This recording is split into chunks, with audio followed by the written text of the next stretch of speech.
Hi, I'm Lenise Perez Miller. Hi, and I'm Denise Perez. This is Una Plática.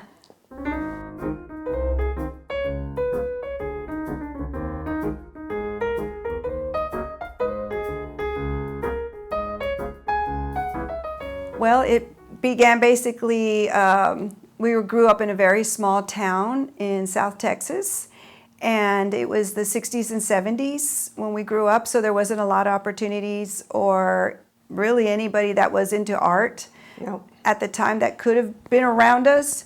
But due to our circumstances and our upbringing, growing up with divorced parents and very traditional grandparents. Yes. They didn't care for art at all unless it was, we were never pushed into go into art unless you were going to get a practical type of job. Yes, so like a trade, or they didn't even influence us to go to college either. And so growing up at that time period, there was a lot of racial slurs that we were called, names, felt bad to be a Mexican. Even the word Mexican was a bad word, and it made us feel worthless and humiliated. And we got picked on a lot and bullied a lot because we were twins and the fact that we were also brown, And at that time, the majority of the people around us were white. It's a German town. It was founded by Germans. People don't think that now because it's South Texas, but that really is what it was. And then we were abused as well, and physically, verbally by our mother too. So that, I think, is what contributed to us turning to art as a way to escape reality. We were drawing from the time we were little. My dad would, though, give us crayons, markers, drawing paper, because he could see we loved to draw. He just didn't encourage it as a career, but he could tell that we really, really enjoyed it. So approaching high school, we moved in with our dad, and he was proud that and happy that we could go into art classes. We had a great art teacher, Mrs. Tuma. She has passed on already, but she encouraged us a lot. And her being a professional artist herself, she would sell her artwork, was something that we could see and watch her do. She also put us in a lot of competitions of the neighboring colleges, A&M and Pan Texas Am. A&I at this time. At that time, it was Texas A&I in Kingsville. Now it's Texas A&M. Right. And in Edinburgh. The Pan Am. Pan Am in Edinburgh. And so we could be around college students and see their artwork and other professional artists. And it was a lot of fun because you got to ride on the bus and travel and things like that. Yeah. So she really encouraged us a lot. She advocated for us a lot and spoke to our dad about us going into the fine arts field. So that pushed us even more to wanting to create and be artists. I always wanted to be an artist since I was a child, and so did my sister. And then, so we both did go to college for fine arts, but neither one of us, I never finished my degree in fine arts, actually. I ended up in fashion merchandising. I guess that thought of my dad working and making money from it's kind of stuck. Yeah, and I did get a BFA and a BS in fine arts and advertising art, but I pursued advertising rather than fine arts. Became discouraged and left the field and went into teaching. And she went into teaching. And I went into teaching too, art teacher, after being in retail for 12 years and not touching a pen, pencil, drawing, painting, nothing for 12 years. And then finally got back into art. And once we both started teaching, it was like, this is what we want to do. I missed it, and so we both have been pursuing it ever since.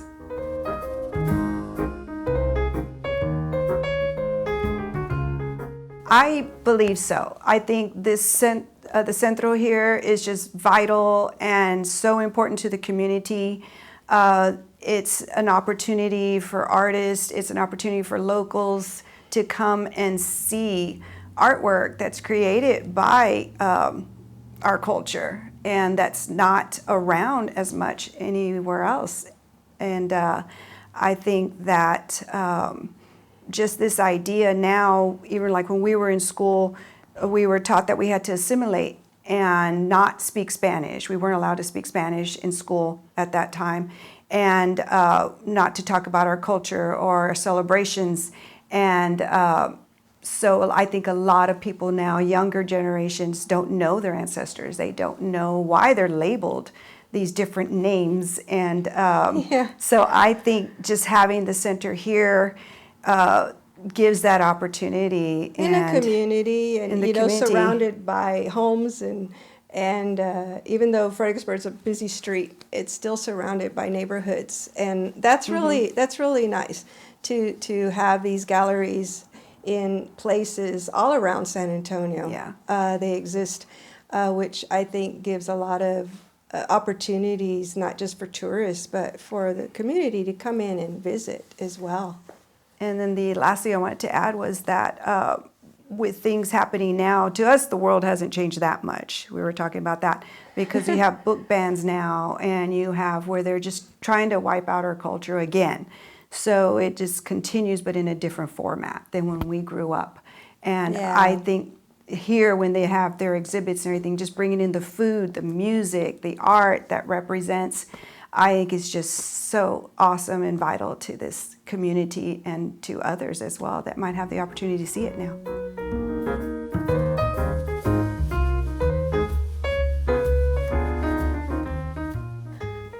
I think it's important, just like anything else, if you want to be truly successful at anything, you have to work really hard. You have to bring everything you've got to it. And show how much you love it, because that will come out in your artwork. And it's a lot of work to become an artist. It's hard, but if you really want it, you got to stick to it, no matter what family says, no matter what your gender is, no matter what obstacles, racial or otherwise, are in your way. You keep pushing on and pursue it to be successful, to show how much you love it, and you do it for yourself first. And I feel that that's real important, to do your artwork for yourself and not trying to please, the audience. Because if someone likes it, will really, really like it, and it will show when it's an honest piece. And I believe that if you're going to go into it, to take every opportunity that comes along, talk to other artists, don't ever become cocky, just learn from others, and what is out there and available to you, take it, and go for it. Give it all you got. I mean, you won't know until you try. So that's what we've done. And it's never too late. Even if you get knocked down, you keep going. You keep going. It's never too late. This ceramic sculpture is one of my newer pieces of artwork that I've been creating, and it reflects back to my heritage and culture of being a Hispanic female. And as you can see in this piece, I've created a Little Red Riding Hood wolf. But if you look closer at the wolf, you'll notice that it is wearing a Mexican dress.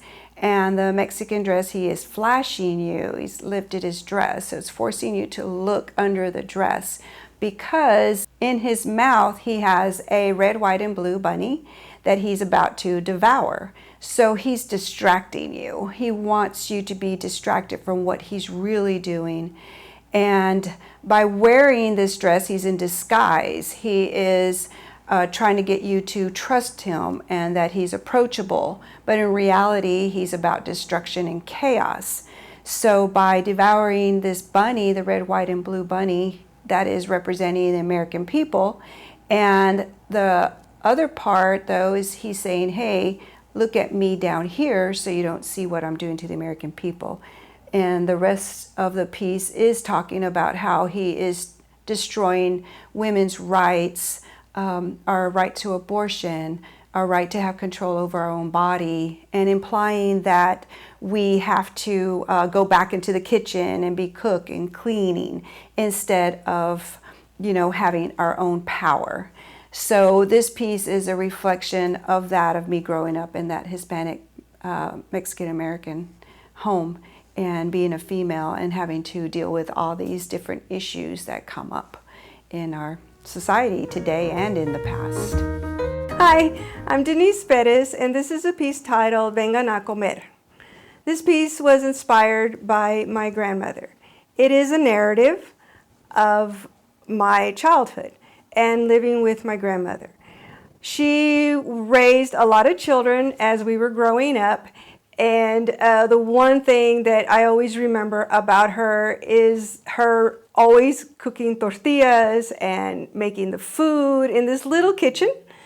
And it was a lot of work for her, but she seemed to enjoy it. We were raised, I was raised with my sister and also my cousins, and we would all come over there to eat, and she would always yell, "Vengan a comer," you know, so we would all come running, and we could smell all the, you know, you could smell everything. So my piece, I wanted to show the smells, the textures.